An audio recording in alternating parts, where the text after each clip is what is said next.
ادي صينيه اللحمه اهي يا جماعه.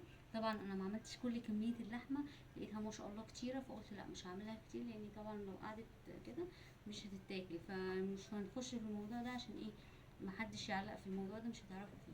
تمام كده. ادي معاكي ايه الكوسه، معاكي البتنجان يا جماعه، بصوا ما شاء الله عامل ازاي، زي الزبده يا جماعه، زي الزبده يعني والله. بصوا حتى استنى انا عايزه اوريكم، استنى كده اوريكم بقى ايه.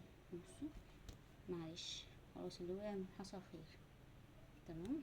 بصوا، بصوا الرز، انا بس عايزه اوريكم الرز من جوه. بصي كده الرز من جوه عامل ازاي، مفلفل وحلو وشكله بصوا عامل ازاي، بالصلصه بقى بالطماطم بالخلطه اللي انا ايه عملتها.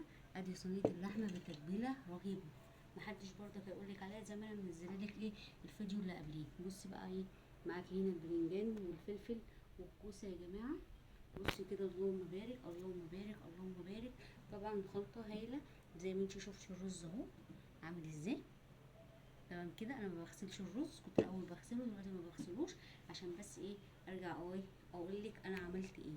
بصي كده اللهم بارك. بصي حبه محشي، الجو حر جدا، وقلت اعمل بقى حاجه خفيفه، هنعمل اللحمه جنبيها حبه محشي، حتى ما كترتش، هم دول اللي انا عملتهم، ما زودتش ايه ولا قللت اكتر من كده. يعني حوالي ايه كيلو وربع بتنجان اسود على كيلو كوسه على ربع فلفل، دول اللي انا عملتهم يا جماعه. الجو حر جدا ومش مستحمل بصراحه، فانا قلت اعمل حاجه ايه سريع سريعا، يعني مش ما خدتش والله ما خدت مني وقت. الخلطه حوالي خدت مني 10 دقايق، وحشيت في بردك مفيش ربع ساعه، ما كملتش حاجه.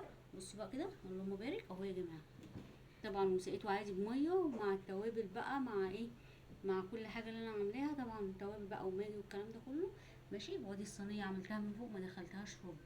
تمام كده اللهم بارك. بصي عامله ازاي، طبعا ما دخلتهاش فرن عشان الجو حر، مش